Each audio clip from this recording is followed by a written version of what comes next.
Sebelum lanjut nonton video ini, jika kalian suka dengan channel Pegawai Jalanan, silahkan kalian support kami dengan cara subscribe dan klik tanda loncengnya. Silahkan gunakan headset Anda untuk mendapatkan kualitas suara yang jernih. Selamat menonton.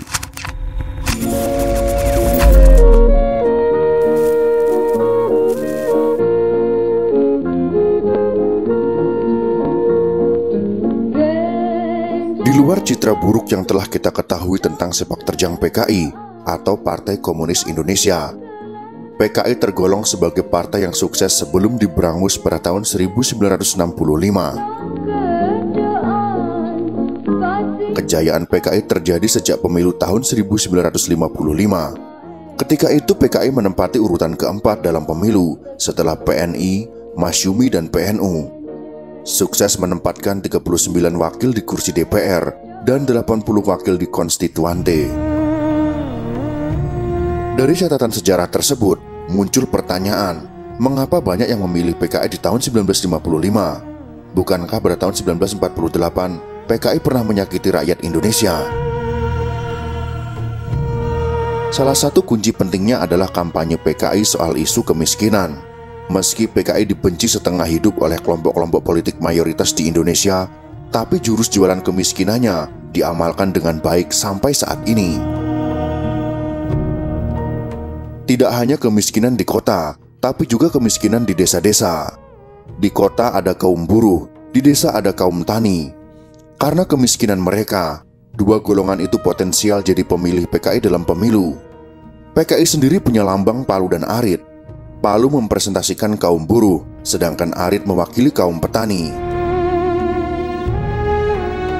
Menurut Jafar Suryo Menggolo dalam Politik Perburuhan Era Demokrasi Liberal 1950-an, tahun 2015, dengan mengutip Everett Hawkins di artikel Labor in Developing Economics tahun 1962, kaum buruh adalah golongan miskin di Jakarta, upah mereka sangatlah rendah. Sementara itu pada tahun 1953 terjadi kenaikan harga bahan pokok.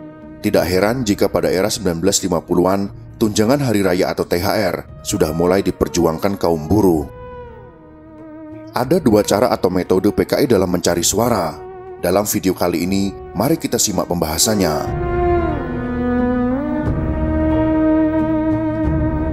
Jualan isu kemiskinan.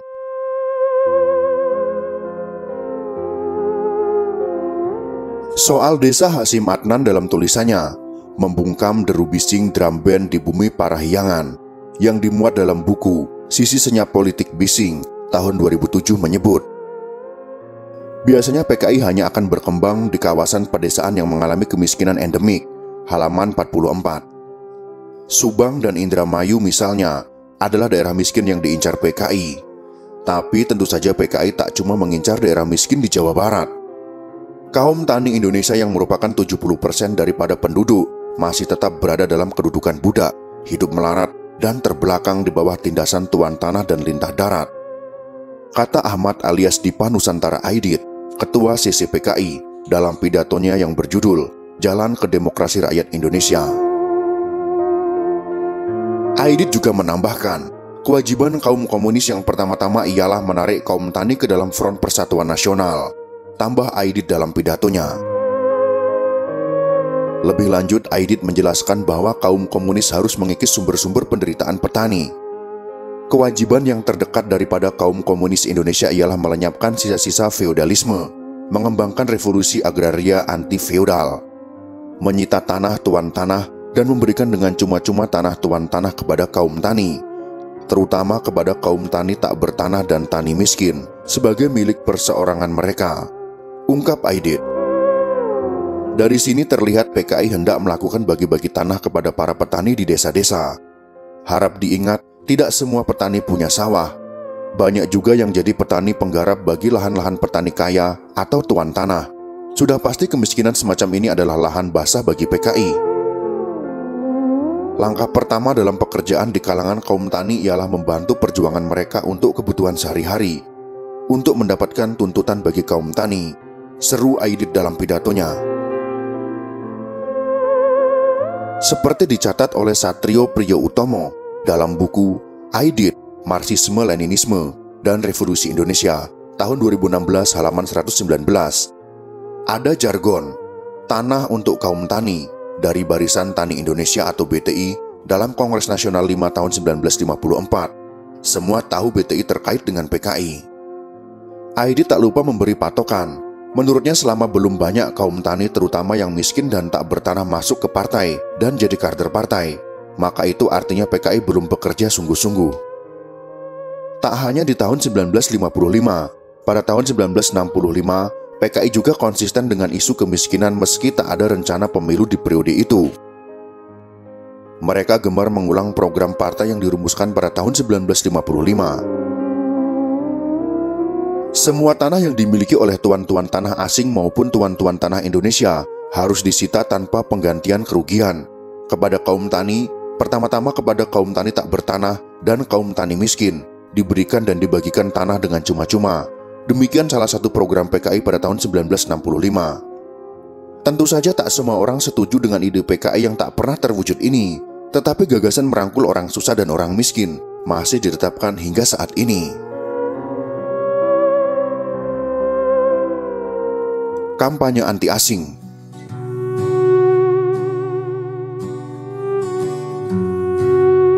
PKI lewat mulut Aidit dalam pidato Jalan ke Demokrasi Rakyat bagi Indonesia menyebutkan, salah satu bentuk pertentangan dan permusuhan antara negara-negara imperialis ialah perang imperialis yang membawa kemiskinan, kesengsaraan, dan kematian berjuta-juta manusia. Negara imperialis era tahun 1950-an yang dianggap mengganggu bagi PKI adalah Amerika Serikat. Menurut PKI, seperti ditulis D.N. Aidit dalam buku Revolusi Angkatan Bersenjata dan Partai Komunis, PKI dan Auri Kedua, modal asing dari Amerika yang masuk ke Indonesia pada tahun 1952 ditaksir mencapai 350 juta dolar. PKI sendiri alergi pada perusahaan Amerika yang beroperasi di Indonesia, seperti Shell, Stanvac, dan Caltex. Bagi PKI, itu adalah bentuk neokolonialisme Amerika di bidang ekonomi. PKI rupanya juga ingin terlihat anti-asing di masa itu. Semangat anti-asing dan menuduh pihak asing sebagai salah satu biang kerok masalah ekonomi masih terpelihara dan masih lumayan untuk jadi isu politik hingga saat ini. Seperti umumnya partai jelang pemilu, PKI juga memberi janji-janji manis. Ideologi bukan jaminan utama kemenangan dalam pemilu. Lewat koran andalannya, yaitu Harian Rakyat, yang terbit pada tanggal 28 September tahun 1955, sehari sebelum pemilu DPR pada tanggal 29 September tahun 1955. PKI melempar banyak janji. Tak tanggung-tanggung, PKI memaparkan 19 janji. Janji yang banyak itu ditujukan tak hanya ditujukan kepada kaum buruh dan tani, tapi juga nelayan, pengusaha kecil, kaum perempuan, seniman, bahkan kelompok agama. Hal terakhir terasa janggal karena PKI menawarkan kebebasan beragama. Tapi bisa dilihat dari buku-buku sejarah, PKI terus menyerang umat Islam dengan pergelaran lekranya. Bagi kaum agama, memilih PKI berarti jaminan kebebasan beragama. Demikian adalah janji PKI nomor 10 pada Harian Rakyat. Tetapi pada kenyataannya, pada tahun-tahun sebelum PKI dibubarkan, PKI selalu menyerang umat Islam dengan pagelaran seni yang menyerang pilar-pilar Islam. Janji yang paling krusial tentu saja soal kesejahteraan ekonomi, seperti janji nomor 3. Bagi kaum tani memilih PKI berarti turunnya sewa tanah tuan tanah, perbaikan upah buruh tani, pencegahan perampasan tanah kaum tani, hapusnya Pologoro dan hapusnya Rodi. Sementara bagi kaum nelayan dalam janji nomor 12 disebutkan, memilih PKI berarti perlindungan terhadap saingan modal monopoli. Tak hanya kepada kaum-kaum tadi yang hingga kini masih sengsara hidupnya, para abdi negara pun tak luput diberi janji. Bagi para prajurit, polisi dan pegawai negeri lainnya, memilih PKI berarti dijamin hak-haknya dan perbaikan gaji. Begitulah bunyi janji nomor 4. Jurus berjanji ala PKI macam ini masih diterapkan hingga sekarang.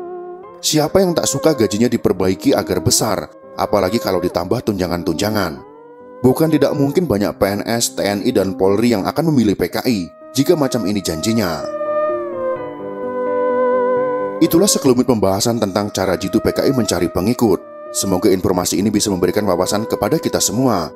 Jika kalian suka dengan video ini, silakan berikan jempol ke atas. Dan jika kalian menganggap video ini bermanfaat, maka bagikanlah untuk teman-teman Anda yang lain. Terima kasih sudah menonton.